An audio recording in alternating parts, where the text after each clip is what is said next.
Welcome to Second Take, the show that focuses on the issues behind the news.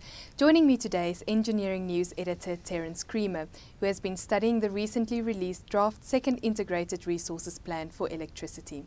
Terence, welcome to Second Take. What is the IRP and why is it important? Basically, the IRP is a plan. It's a vision for the next 20 years of our generation mix. And it's important because it sort of guides the investment environment for the next 20 years. So it breaks down the mix and tells you how much coal, how much nuclear, how much renewables are going to be in that mix going forward, and what that could, what implications that could have. So Terence, what does the draft version tell us about the possible future mix for electricity in the country? Well, first thing we have to note is a draft, and there's going to be a process of public engagement, and that's going to culminate in public hearings in November. So there is a possibility that things will change. But I think basically what it's saying is that we need to align our generation mix both with our economic needs as well as our climate change commitments. And that means we have to change the mix from its very strong dominance, the very strong dominance of coal in that mix at the moment. So we have about 90% plus that of our electricity currently is derived from coal. And in future, if we went with that same mix, we won't meet our climate change commitments. We won't be able to the plan is to peak and then plateau and then eventually decline in terms of our carbon emissions. And we need to change that mix towards one that it looks like is going to integrate nuclear, one that's going to integrate a lot more wind and solar and biomass. And I think that it's an evolution of our power generation mix from one that is probably unsustainable.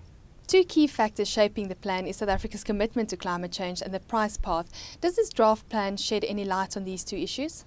Yes, I think it basically there's different scenarios. That's what the plan is. It looks at different scenarios. One from the lowest cost sort of generation solution, which isn't the low carbon solution and therefore is somewhat discounted, to one that's a very low carbon solution, which is quite expensive, to one that they've chosen as the balanced scenario. So it sheds light on the different scenarios and what it will mean to pursue those different scenarios. So if we pursued what they're proposing we pursue, this balanced scenario, it's going to have a lot more nuclear, for instance, in the mix, up to 14% of the mix, and that would be from 2023. And I think the criticisms that's probably going to rise at the public hearings that is this IRP not just about laying the foundations for a nuclear program, because if you look at what it says, it really puts nuclear on the critical path in terms of decision making, saying we have to make it next year. It actually pushes back quite a lot of the wind and quite a lot of the solar. Although there will be initially the 1,025 megawatts for the refit one, that must happen and will happen, I think, fairly soon if we can get the policy and regulatory and legislative environment right. And that's a big if, because we've taken a long time and we still haven't got those building blocks in place. That refit one will come in. There'll be also some additional wind and additional solar between 2016 and 2020, and a fairly strong scale-up of renewables post-2020. So there is a lot of renewables, but it's fairly back-end loaded. Nuclear can only really feasibly, because it takes so long to build. They say it's sort of a 13-year period to sort of design and build a nuclear power plant. That decision, they're saying, needs to be taken in 2011 so that our first units start coming on from 2023.